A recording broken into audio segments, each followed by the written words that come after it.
La historia que voy a contar hoy es, lamentablemente, una de las peores por las que una niña o mujer puede pasar en la vida. Es una historia desgarradora, de esas difíciles de contar y de las cuales el alma no se libera tan fácilmente.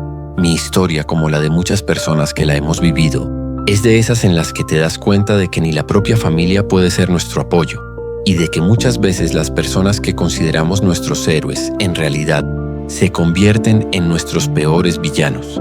Mi nombre es María Camila y soy de la ciudad de Medellín, criada en un barrio maravilloso, lleno de personas increíbles y donde la seguridad era algo que todos cuidábamos.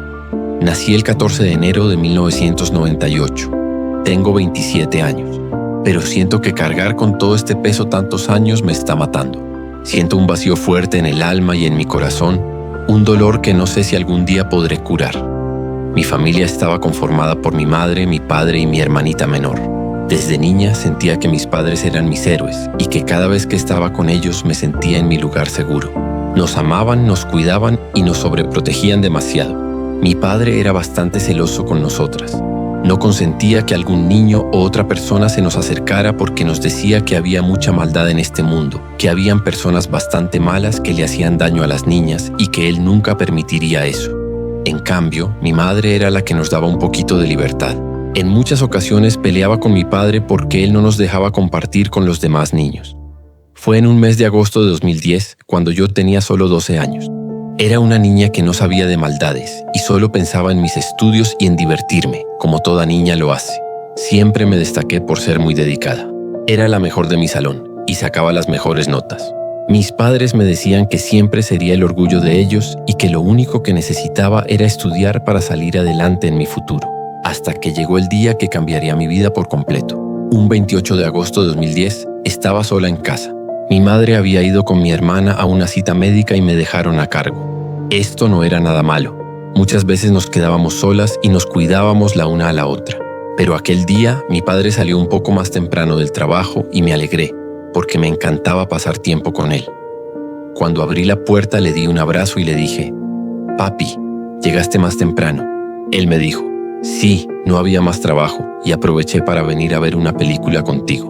Me alegré demasiado y nos fuimos hacia la cocina para hacer unas crispetas. Al acostarnos, yo estaba muy tranquila, cuando de repente sentí como mi padre, poco a poco, ponía su mano donde no debía.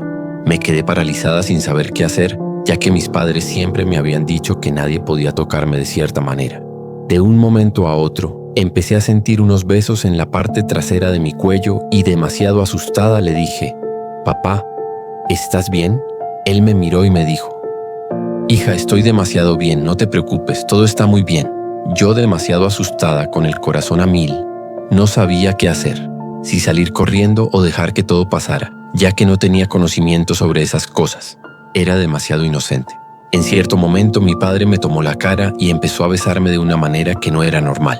Me decía que era un juego que los papás jugaban con sus hijas después de los 12 años, y que eso hacía que el amor creciera más entre padre e hija. Pasados unos 10 minutos, la situación escaló de una manera que me aterra recordar.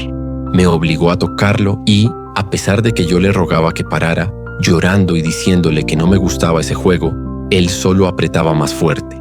Me miró a los ojos y me dijo que si no jugaba me golpearía y que si se lo decía a mi mamá, la mataría a ella y a mi hermana. El miedo me paralizó. Le grité que no les hiciera daño, pero él solo repitió: «Deja de llorar y haz lo que te digo». Lo que siguió fueron unos minutos que se sintieron como una eternidad de dolor, humillación y un miedo indescriptible. Me sentía rota por dentro. Él me repetía que yo siempre sería suya y que esto era un secreto solo nuestro. Cuando terminó, me advirtió una vez más que si decía algo, mi mamá sufriría las consecuencias. Se vistió y se fue de la habitación dejándome llorando en la cama, sintiéndome destruida. Aproximadamente 2 horas después llegó mi madre con mi hermana. Yo me metí debajo de las cobijas llorando. Mi hermanita le gritó a mi mamá que yo no quería jugar. Ella vino a verme y me preguntó qué me pasaba. En ese momento abrieron la puerta y era mi padre. Él le mintió a mi mamá, diciendo que yo le había contestado mal y que por eso me había regañado. Yo por dentro sentía que la sangre me hervía, pero el miedo a que le hiciera algo a mi madre me mantuvo en silencio. Desde aquel día nada en mí volvió a ser lo mismo. No me daban ganas de comer ni de jugar. Cada vez que veía a mi padre sentía una rabia y una desilusión enormes. No entendía por qué el hombre que era todo en mi vida me había hecho algo tan horrible. En la escuela ya no me daban ganas de estudiar. Ya no compartía con mis amigas.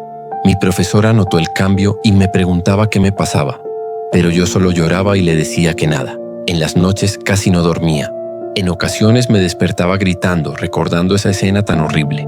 Poco a poco me fui alejando de mi papá, tratando de estar más con mi madre. Pasaron los meses y todo siguió así, hasta que un día mi madre tenía que ir a una fiesta del trabajo y no podía llevarnos. Yo le supliqué 1000 veces que nos llevara, pero ella me dijo que no podía porque no dejaban entrar a menores de edad. Resignada, sabía que me tocaba quedarme con mi padre, pero sentí un pequeño alivio porque mi hermana estaría allí. Pensé que no se atrevería a hacer nada con ella presente, pero a la vez sentía que debía protegerla. Cuando cayó la noche, mi hermana se durmió, pero yo me mantuve despierta vigilando, hasta que suavemente abrieron la puerta del cuarto. Era mi padre, la última persona que quería ver. Me hizo una señal para que saliera en silencio. Yo con la cabeza le dije que no, pero él insistió. Al ver que no iba, entró al cuarto. Me tomó de la mano con fuerza y me llevó al suyo. Allí, su furia fue peor. Me agarró del cuello, repitiendo que yo le pertenecía y que debía hacerle caso. A pesar de mis súplicas y mis lágrimas, la situación se repitió, pero esta vez fue más violenta y dolorosa. El dolor físico y emocional fue tan grande que sentí que me desgarraba por completo.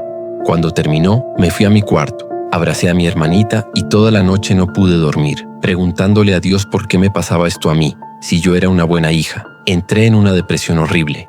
Sentía como mi vida se desmoronaba. Bajé mucho de peso. Ya no sentía ganas de comer ni de vivir. En el colegio me volví agresiva con mis compañeras. Mi madre me preguntaba qué me pasaba, pero yo nunca le decía.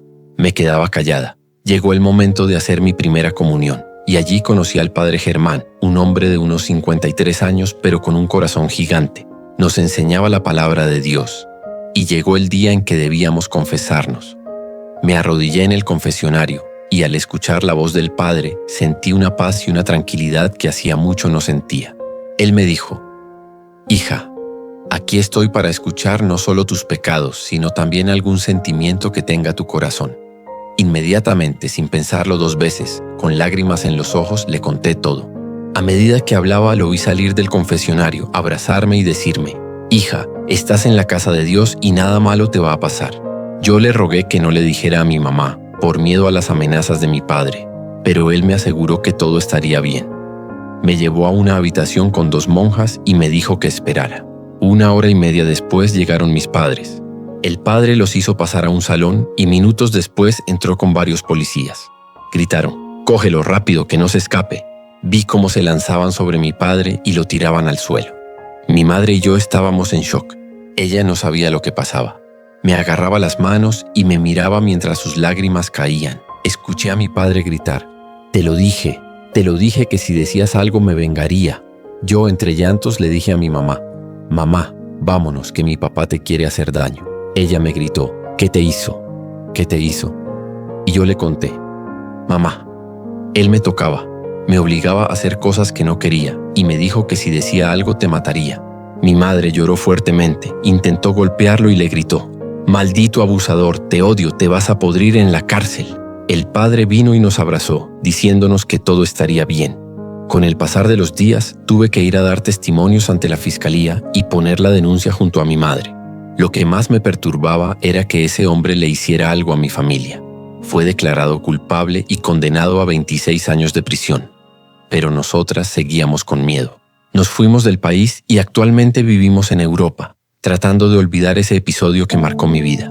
No he podido sanar mis heridas por completo y no sé si algún día pueda hacerlo, pues después de eso no he podido confiar en ningún hombre. Si mi propio padre fue quien me causó esto, no me imagino lo que los demás pueden hacer. Esta es mi historia, y tal vez le llegue a alguna persona que necesite ese esfuerzo para contar aquello que le atormenta el corazón. Quiero que se den cuenta de que no hay que tener miedo ni perdón para esos animales que se dicen llamar familia. Si estás pasando por algo similar, por favor, habla. Tu voz es más poderosa de lo que crees. El silencio es el mejor aliado del abusador, pero tu valentía puede romper esas cadenas. No estás sola. Busca ayuda, confía en alguien. La justicia existe. Y aunque el camino de sanación es largo y difícil, existe la esperanza de un mañana mejor.